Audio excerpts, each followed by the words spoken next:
Bonjour et bienvenue dans cette capsule glorieuse parce que le thème c'est la gloire va revenir dans l'Église. Amen, alléluia. Mais avant de voir comment la gloire va revenir dans l'Église, qu'est-ce qu'il faut comprendre? Il faut comprendre pourquoi la gloire a quitté l'Église. Alléluia. Et pour ça, il faut aller dans l'Ancien Testament parce qu'on va voir comment la gloire a quitté Israël à deux reprises. La première reprise, c'était à Silo. À Silo, il y avait un sanctuaire. C'était après qu'ils aient quitté le désert. C'était un haut lieu où le sanctuaire est resté de nombreuses années. Et Samuel, le grand prophète, a commencé son ministère du reste à Silo. Alléluia. Mais ce qui s'est passé, c'est que il y a eu un certain nombre de choses que les sacrificateurs ont fait, que le peuple a fait des abominations, ce qui fait que la gloire de l'Éternel avait quitté Silo. Et dans Jérémie 7,12, Dieu rappelle ça aux Hébreux par la bouche de Jérémie. Il dit « Allez donc au lieu qui m'était consacré à Silo, où j'avais fait autrefois résider mon nom. Là où réside le nom de l'Éternel, réside la gloire. Alléluia, El Kavod. Rappelez-vous que nous sommes les fils de El Kavod. Et voyez comment je l'ai traité à cause de la méchanceté de mon peuple d'Israël. » Donc, vous pensez que Dieu ne punit pas? Non, il a puni. Israël a été démembré, ils ont été en déportation, il y a eu beaucoup de morts, l'arche de l'Éternel a été prise, ça a été le chaos, tout ça, parce qu'il y a eu des abominations qui ont été commises. Mais le cas le plus intéressant, c'est lorsque la gloire de l'Éternel a quitté le temple au temps d'Ézéchiel. Ça, c'était déjà la grande demeure. Et pour ça, il faut aller dans Ézéchiel, au chapitre 8. Je vais commencer par lire trois abominations qui sont commises, et après on va voir.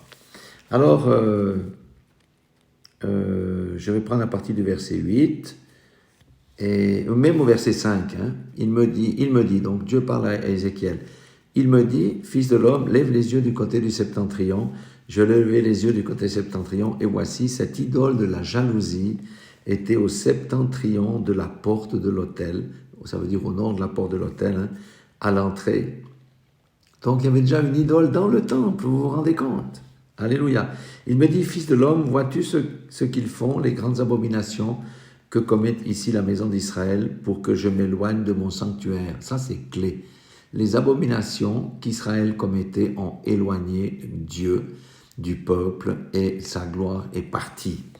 Il dit ensuite au verset, il continue, mais tu verras encore d'autres grandes abominations. Verset 7. Alors il me conduisit à l'entrée du parvis, je regardais, et il y avait un trou dans le mur, et il me dit, fils de l'homme, perce la muraille. Je perçai la muraille, et voici, il y avait une porte, et dit, entre, et vois les méchantes abominations que commettent ici, qu'ils commettent ici. J'entrai, je regardais, voici, il y avait toutes sortes de figures de reptiles, et de bêtes abominables, et toutes les idoles de la maison d'Israël peintes sur la muraille. C'était à l'intérieur du temple, tout autour. 70 hommes des anciens de la maison d'Israël, au milieu desquels était Jaazania, fils de Shaphan, se tenait devant ces idoles, chacun l'encensoir à la main. Et il me dit, fils de l'homme, vois-tu ce que font dans les ténèbres? Dans les ténèbres, les anciens de la maison d'Israël, chacun dans sa chambre pleine de figures, car ils disent, l'Éternel ne nous voit pas, l'Éternel a abandonné le pays, et il me dit, tu verras encore d'autres grandes abominations. Je ne vais pas tout lire, mais si vous allez jusqu'au verset 18, vous allez comprendre que ça c'était à l'intérieur du temple, mais à l'extérieur du temple, il y avait des femmes qui pleuraient. Tammuz, c'était un dieu auquel il fallait sacrifier des enfants, et il y avait des hommes qui tournaient le dos même au temple pour adorer le dieu soleil. Alléluia. Mais la clé que je viens de lire ici, qui doit nous inciter à comprendre les choses spirituelles, il dit, c'était au verset 6, il dit, voici ce qu'ils font, vois-tu ce qu'ils font, les grandes abominations que commet ici la maison d'Israël, pour que je m'éloigne de mon sanctuaire. Alléluia. Donc, vous voyez, ce sont ces genres d'abominations qui ont fait que la gloire de Dieu a quitté. Et maintenant, si on va au verset 4, on va comprendre quelque chose aussi. Verset 4 du chapitre 10, il dit « La gloire de l'Éternel s'éleva au-dessus des chérubins et se dérisa vers le seuil de la maison. Alléluia. Donc, la gloire a quitté l'endroit où elle était, et c'est quel lieu très saint, pour aller sur le seuil de la maison. Ça veut dire que la gloire n'était pas encore partie. Alléluia. Alors, pourquoi elle s'arrêtait sur le seuil? Parce que Dieu est patient. Il veut voir encore si les gens vont se repentir. Alléluia. Parce que si les gens ont un cœur contrit et qu'ils se repentent, qu'ils amendent leur roi et qu'ils reviennent dans l'adoration du vrai Dieu, Dieu n'aurait pas mis à exécution toutes ces menaces, parce que là, franchement, ça a été super grave ce qui s'est passé après, parce qu'il y a eu beaucoup de morts. Jérusalem a été pillée et ils sont partis en déportation. Donc, alléluia. Au verset 18, on verra effectivement que la gloire quitte maintenant la maison parce que le peuple ne s'est pas repenti, les anciens ne se sont pas repentis. Il dit au verset, dans Ézéchiel 10, 18, « La gloire de l'Éternel se retira du seuil de la maison et se plaça sur les chérubins. Les chérubins déployèrent leurs ailes et s'élevèrent de terre sous mes yeux quand ils partirent. » La gloire a quitté le temple d'Israël. C'est comme Saül, le Saint-Esprit était avec lui, mais après, quand il a commis sa désobéissance, il y est toujours resté roi, mais il n'a pas vu que la main de Dieu n'était plus avec lui. Alléluia. Ceci doit nous interpeller. Alléluia. Par rapport à l'idolâtrie. Aujourd'hui, j'aimerais dire, est-ce que le Dieu que nous servons est un Dieu qui... Non, le Dieu ne change pas. Alors, où est le temple de l'Éternel aujourd'hui? Le temple de l'Éternel se trouve dans aucun bâtiment, aucune dénomination. Elle se trouve sur les fils de El-Kavod, qui sont les fils de Dieu, ceux qui sont en alliance avec lui. Alléluia. C'est là que se trouve le temple.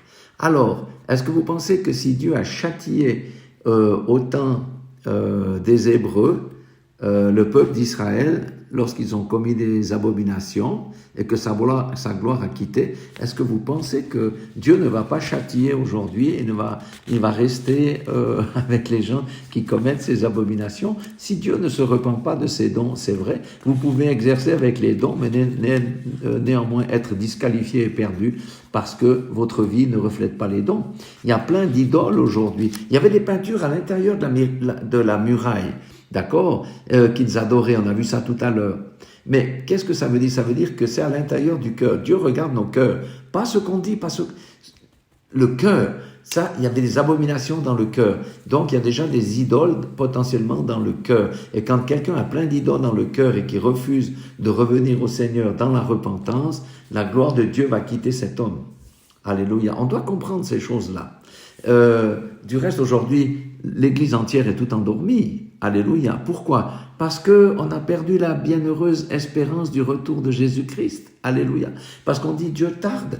Alors on devient comme le monde. On marche comme le monde. On fait comme le monde. Alléluia. Mais lorsque Jésus reviendra, si on n'est pas prêt, on va rester derrière. Donc je dis, il y a le cœur, mais il y a aussi l'expression extérieure de notre vie. Si notre comportement n'est pas conforme à la parole de Dieu et qu'il est conforme au monde, alléluia, c'est le monde qu'on vénère, c'est le Dieu de ce monde, c'est le Dieu de ce siècle, c'est Satan, où on se glorifie soi-même, sa propre chair, parce qu'on ne veut pas de patron au-dessus de nous, on veut faire ce qu'on veut, il n'y a qu'à voir la dégradation morale des jours dans lesquels nous nous trouvons.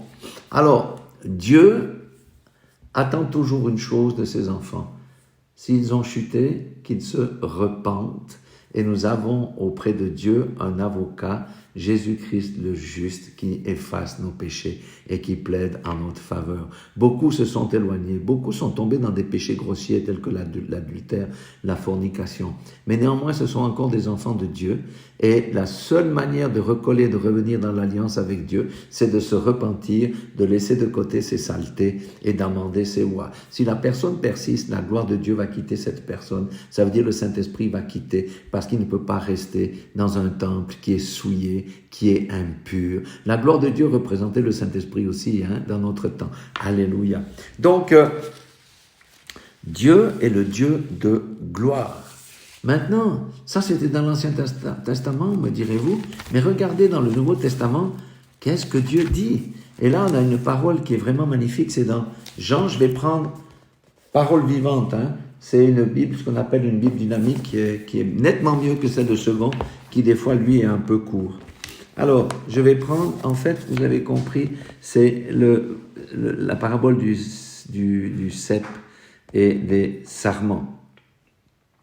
Et ici, je vais prendre le verset premier du chapitre 15 de Jean.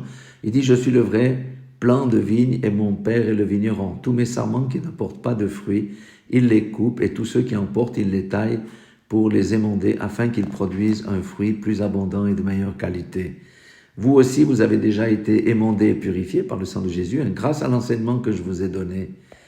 Demeurez en communion avec moi et je resterai uni à vous et j'agirai en vous.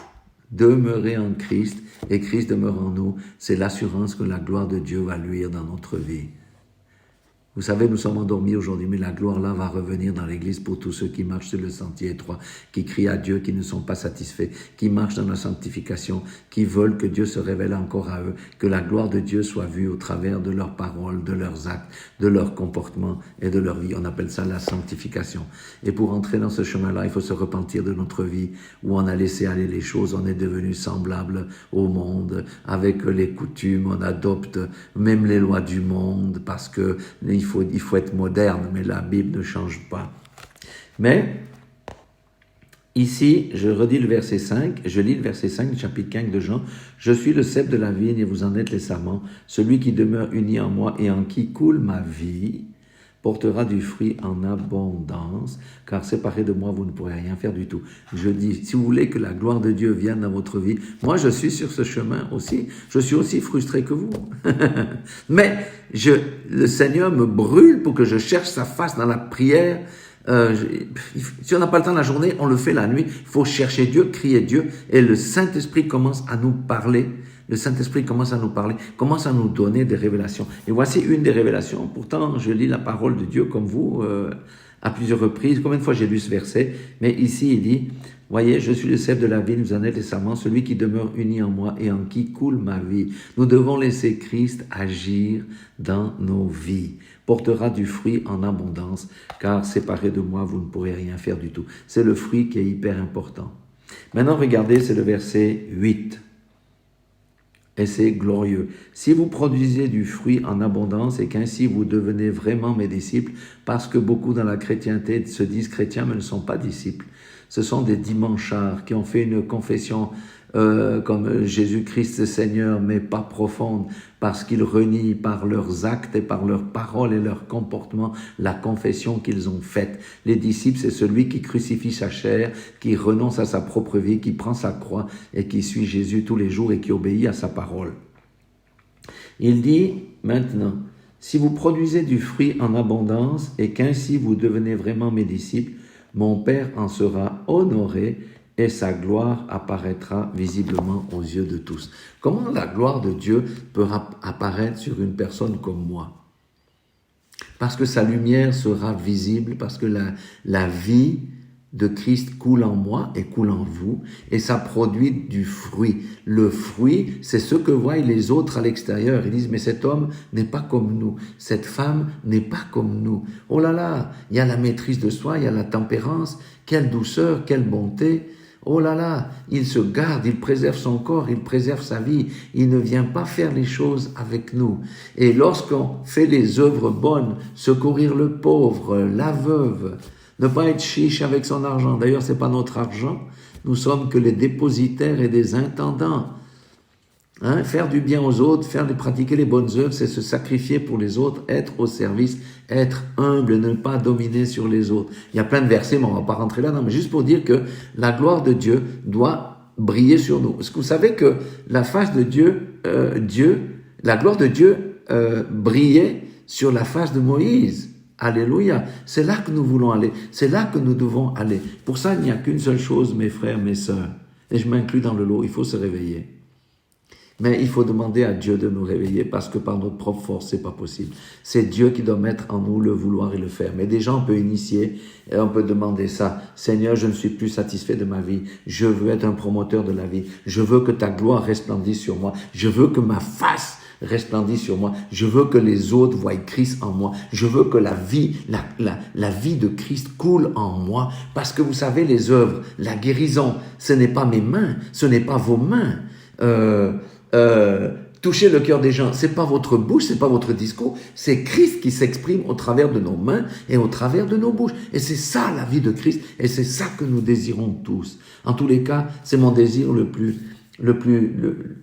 fort en ce moment, et j'aimerais tellement que beaucoup soient enflammés par ce qui vient d'être dit et qu'on recherche Dieu dans la repentance, qu'on crie à lui véritablement pour qu'il revienne en nous, pour que Christ puisse s'exprimer librement dans nos vies. Parce que si nous restons dans l'endormissement, eh bien, nous allons rater l'enlèvement. Vous savez que l'enlèvement, tout est au sujet d'Israël et l'Église est juste une parenthèse entre le début et la fin, parce que l'Église va être enlevée avant.